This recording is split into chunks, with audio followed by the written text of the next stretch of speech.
Hi everybody, so welcome to today's episode of At Home with Ross. So today we've got property investor Dave Carter with us today.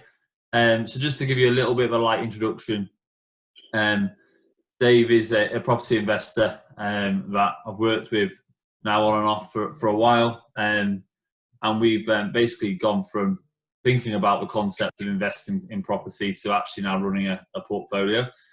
So just wanted to bring Dave on today just to talk about his journey a little bit and talk about some of the challenges that he's faced and also a little bit about the why he got into property investment in the first place. So I'll hand over to you, Dave, but firstly, thanks very much for joining today. Pleasure. Nice to see you again. Yeah, you too. So before I go on into nitty-gritty, all well at home and everything all as it should be? Yeah, hunky-dory, very, very quiet at home at the moment. We've got the kids at home, which has been interesting. We've got newfound admiration for teachers. So yeah, I think it's very, very strange times, but everyone seems to be coping quite well. Real, yeah. So that's good to hear. But so if we go into it, so if I could just ask you just to introduce yourself and your business just to start off with, please. Yeah, so in terms of me, I'm a simple guy. Three things really keep me going. One's business, which obviously property is part of. The other's family, and the other's sport. So I'm a bit of a sport nut. I spend my time either doing that, either with my family or working on business, and that's me really. In a nutcase, very simple. And we can, don't mind shamelessly plugging your charity golf event we got involved with last year. Yeah. Well, I hope for this year, bigger and better. I'm actually hot off the press working with a newfound Rotary Club in Northwich now. So we're going to combine the events this year and hopefully have maybe in the region of 100 golfers at it this year. So it should be a really big event, which obviously I'll be tapping you up for sponsorship for. Yeah, no problem at all. We can, and like, if you've got any links or anything, we'll get those shared. So three things, and then like I say, you're into property, so we're going to focus mainly on that today. But can you just tell us about like sort of how you started and what prompted you to get into it? Yeah, so I am, I believe, what's known as an accidental landlord. That's how it began for us. So back in 2008, my wife and I lived in a 3-bed semi. We were kind of looking around at a bigger house for us to settle down in and start our family in. We put our house on the market, and in 3 months we had 0 viewings. Never mind an offer, not even a single viewing. So obviously it was the time of the financial crisis. So we had 2 choices really. We either stayed put and wait it out and see what happened, or we just about had enough money for a deposit for the new house and keep the old house and rent it out. So at the time, there's quite a lot of people with scare stories saying, don't do it. What if you get a bad tenant? All that kind of stuff. All with good intentions, may I add. Yeah. But, at the time, we kind of thought, well, I'd much rather go for it and get the house that we want to kind of, grow up, our children to grow up in, which is where we still live. So we took the plunge, we went for it, and then, we got a tenant in straight away. And, that was kind of that first probably year of doing that sort of led me to realise that, touch wood, it wasn't quite as difficult or as horrific as what people were saying. And obviously, if you do it in the right way, it could be quite lucrative and give us that kind of passive income as well. So we started off by accident, really. Yeah, it's an interesting point you make there, because I think a lot of people find themselves in that boat whereby, because like I say, it could be being stuck on the market, or it could be, it could even be like a relationship breakdown or something like that.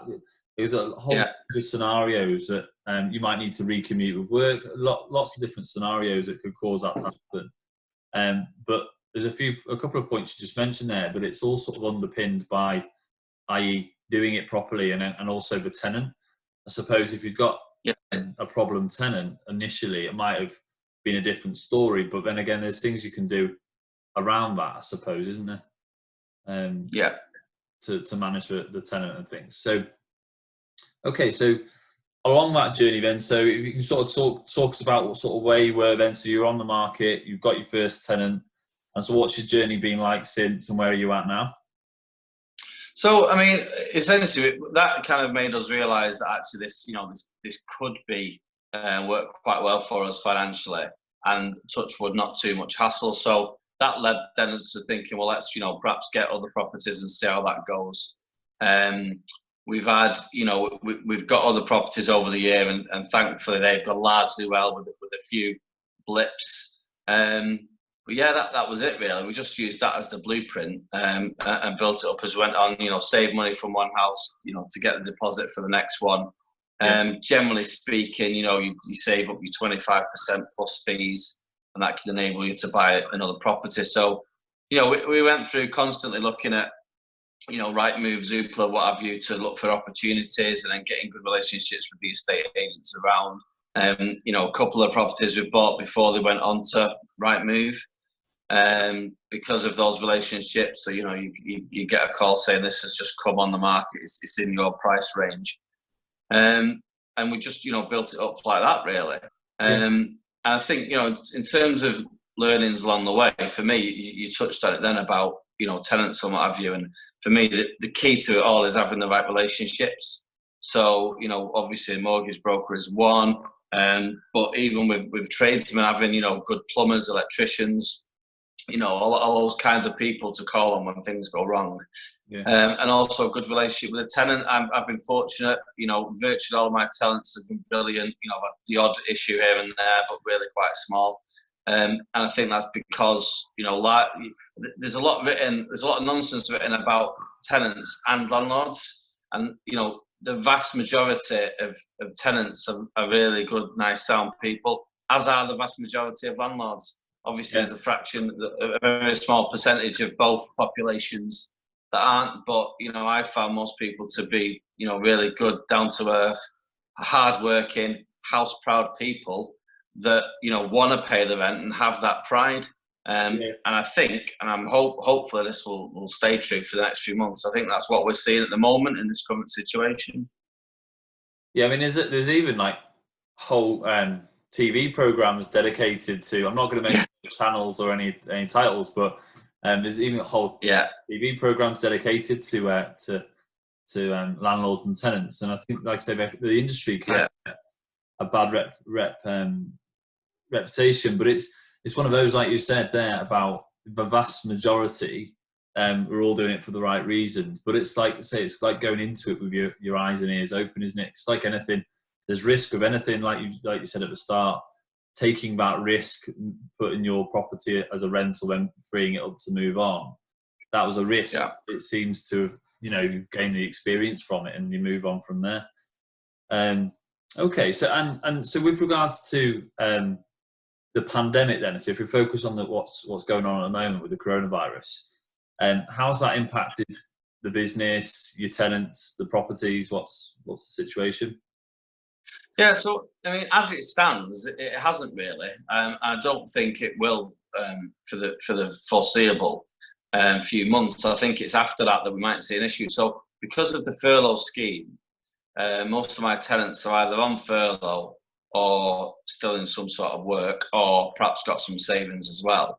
So they're still in a position where they can easily pay. I think that whilst until sort of at least the end of June, I think that'll still be the case and be fine.